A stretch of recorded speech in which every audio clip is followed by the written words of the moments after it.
It's remarkable. I mean, it began its journey before we had evolved on Earth. So in the time it took, and that's the nearest neighbouring galaxy. The Webb looks so far out that it's capturing light that's been travelling for over 13 billion years. One of the most ambitious projects in contemporary astronomy is the James Webb Space Telescope, JWST. JWST, which is slated for launch in 2021, is the next step in our mission to solve the secrets of the universe.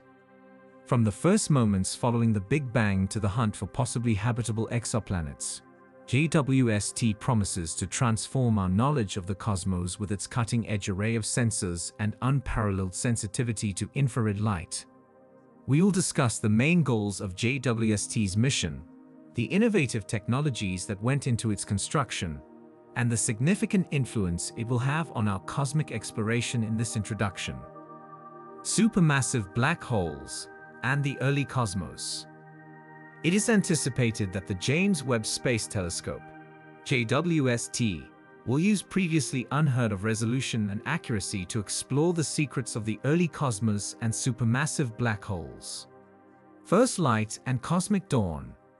By detecting the faint infrared light emitted by these ancient objects, JWST will help astronomers understand the processes that drove the formation of the first stars and galaxies and how they influenced the later evolution of the universe.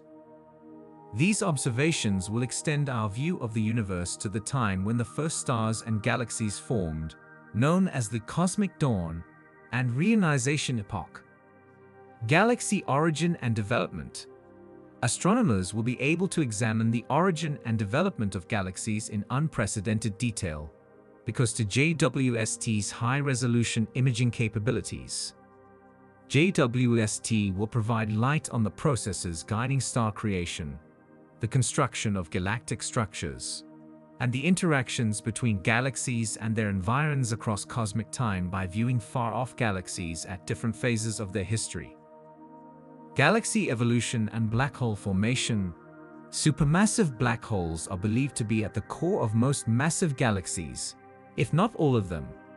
JWST will be essential in helping us understand how these objects develop and expand. JWST will enable astronomers to investigate the accretion processes feeding black holes and their impact on the development of their host galaxies by monitoring the infrared radiation produced by dusty areas surrounding these objects. Gravitational lensing. According to Einstein's general theory of relativity, gravitational lensing is a phenomenon that JWST's studies of far-off galaxies and galaxy clusters can help us comprehend.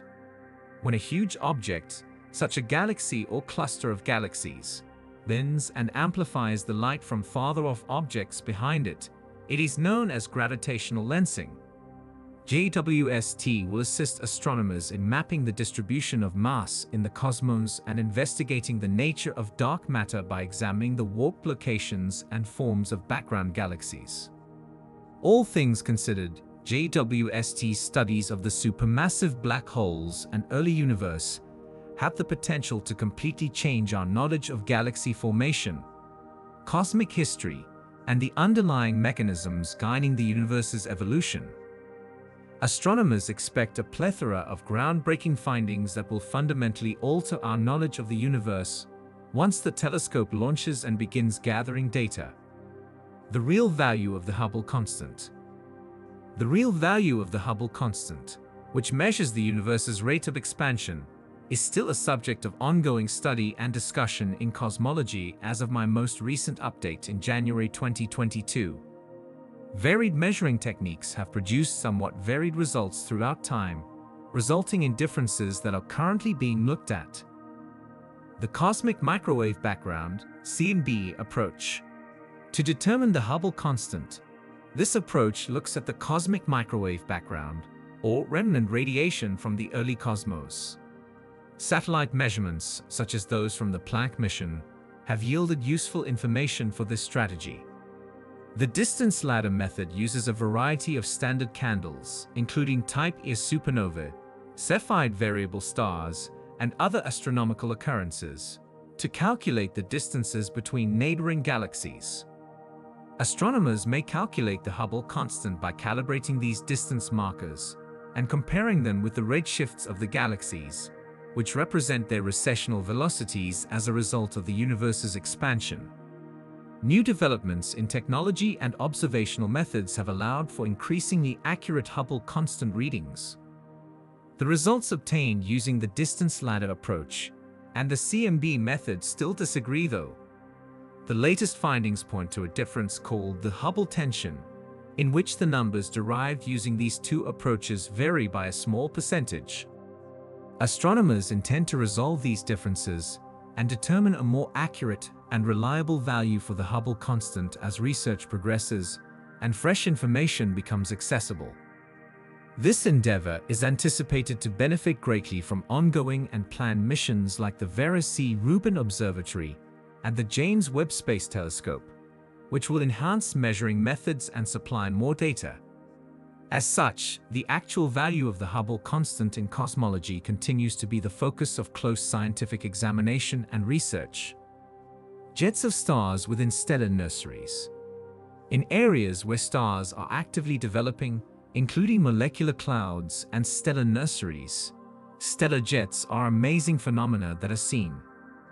As newborn stars absorb material from their surrounding protoplanetary disks, they release tremendous streams of gas and dust known as jets. Formation. Magnetohydrodynamic (MHD) acceleration is the process that usually forms stellar jets. Magnetic fields are essential for channeling part of the material spiraling inward onto the young star from the protoplanetary disk along the magnetic field lines of the star. High speeds are reached by the material during this phase, and collimated jets are created that radiate forth from the star along its rotating axis. Observational features. Telescopes sensitive to infrared, optical, and radio wavelengths are frequently used to study stellar jets in areas of active star formation.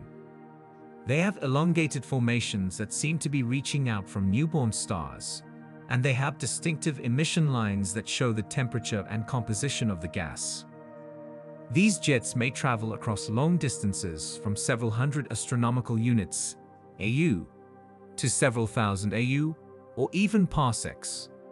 Stellar jets are essential for controlling the star formation process and sculpting the surrounding environment. They facilitate the more effective accretion of material onto the newborn star by helping to eliminate extra angular momentum from the protostellar system. Furthermore, nearby gas can be compressed by the fast outflows produced by stellar jets, which can lead to further star formation in nearby areas. Processes. The processes governing the evolution of galactic environments and stellar nurseries are likewise influenced by stellar jets. Across processes like entrainment and jet-driven bow shocks, the energy and momentum carried by these jets may drive shocks across the interstellar medium, heat and ionize the surrounding gas, and introduce heavy materials into the medium. Atmospheres beyond our planet. The gaseous envelopes that encircle planets orbiting stars outside of our solar system, known as exoplanets, are referred to as exoplanetary atmospheres. Understanding the temperature, composition, and possible habitability of these far-off worlds depends on studying their atmospheres. Detection methods. Indirect observational methods are the main tool used to study exoplanetary atmospheres. Astronomers may examine a star's light as an exoplanet transits in front of it using a technique called transit spectroscopy. Scientists can determine the makeup and characteristics of a planet by analyzing how its atmosphere bends sunlight. A different technique is called direct imaging of exoplanets, in which telescopes directly see an exoplanet's light and use its analysis to infer atmospheric properties. Composition. Depending on a number of variables, including the planet's mass, creation history, and distance from its host star, the composition of exoplanetary atmospheres can differ significantly. Common atmospheric elements found on exoplanets include carbon dioxide, water vapor, methane, hydrogen, helium, and a variety of trace gases. Certain molecules may have information about the genesis and evolutionary history of the planet. Climate and temperature. The planet's climate and temperature are mostly controlled by exoplanetary atmospheres. The amount of heat absorbed or reflected by the atmosphere, which affects the planet's general climate, is determined by the composition, thickness, and existence of greenhouse gases in the atmosphere. Determining the potential habitability of exoplanetary atmospheres requires an understanding of their thermal structure. Habitability. Determining whether faraway worlds might be habitable requires a thorough analysis of exoplanetary atmospheres. Exoplanets classified as habitable have surface characteristics that support liquid water, which is essential for life as we know it on Earth. Through the examination of the composition and temperature characteristics of exoplanetary atmospheres, researchers can pinpoint planets that may support liquid water and, in turn, life. Evolutionary processes. Information on the evolutionary processes forming planetary systems may also be gleaned from exoplanetary atmospheres. For instance, activities like planetary migration or interactions with other worlds may be indicated by the existence of heavy metals in a planet's atmosphere. Astronomers can learn more about the diversity and dynamics of planetary systems by examining the atmospheres of exoplanets at various points in their evolutionary histories. Exoplanetary atmospheres give important insights into the mechanisms guiding the genesis, development, and possible habitability of exoplanets. They also provide a window into the diversity of planetary environments outside of our solar system. The universe's furthest flung stars. Because of their great distance from Earth, the stars that are the furthest out in the cosmos are difficult to find and study. Nevertheless, these far-off celestial objects have been observed by astronomers, offering important new information about the early cosmos as well as the processes of star creation and development. Icarus, lensed star 1. As of 2018, Icarus is the furthest star that astronomers have directly viewed. It is located in the MACSJ 1149+2223 galaxy cluster, about 9 billion light-years distant. Gravitational lensing, in which the gravitational field of a huge galaxy cluster bends and amplifies light from farther-off objects, allows astronomers to view things that would otherwise be too faint to detect, is how Icarus was found. Population 3 stars. It is thought that the first stars in the cosmos, all population IU stars, originated soon after the Big Bang. There were very few, if any, heavy elements in the nearly pure hydrogen and helium composition of these stars. Although no population IU star has been explicitly spotted, their existence is hypothesized from theoretical models of early star formation and observations of highly metal-poor stars in our own galaxy. Galaxies that host quarks are very bright objects that are fueled by supermassive black holes located in the centers of galaxies.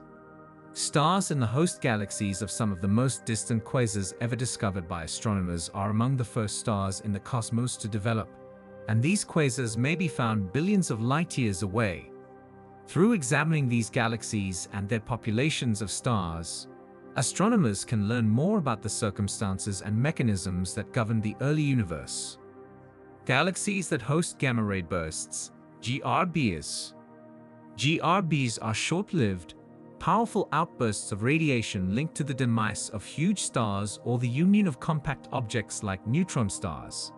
Among GRBs have host galaxies that are almost 13 billion light-years away from us, making them among of the farthest known star systems.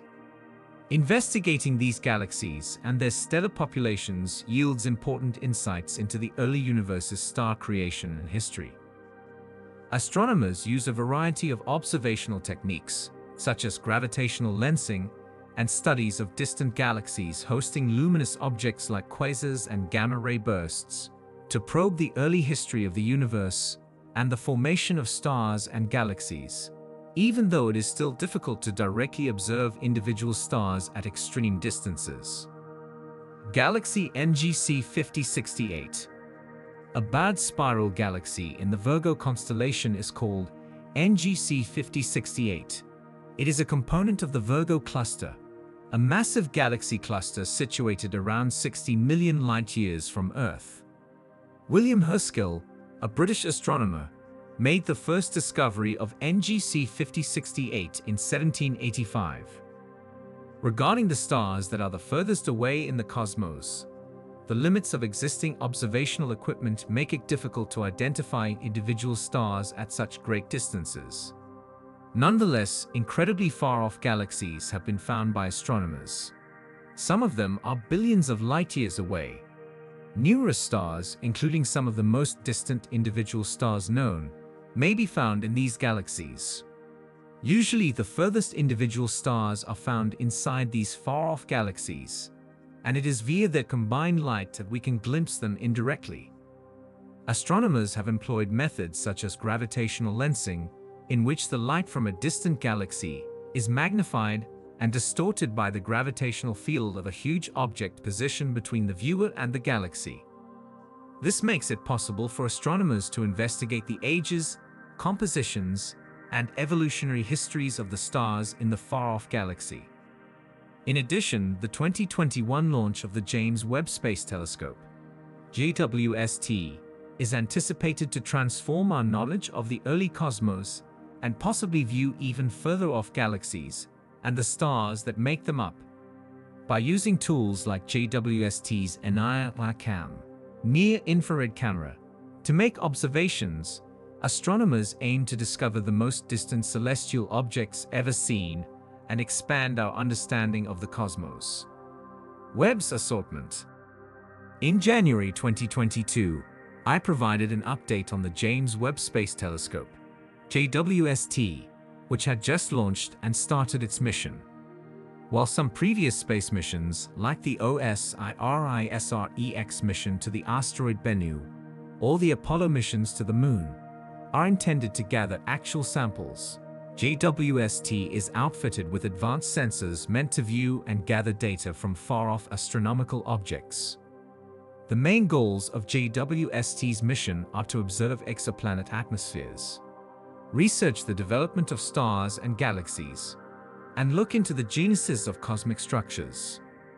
The Near-Infrared Camera, NIR-CAM, Near-Infrared Spectrograph, NIR-SPEC, Mid-Infrared Instrument, NIRI, and Fine Guidance Sensor/Near-Infrared Imager and Slightless Spectrograph, FGS/NIRISS, are among the equipment that JWST is outfitted with in order to accomplish these objectives.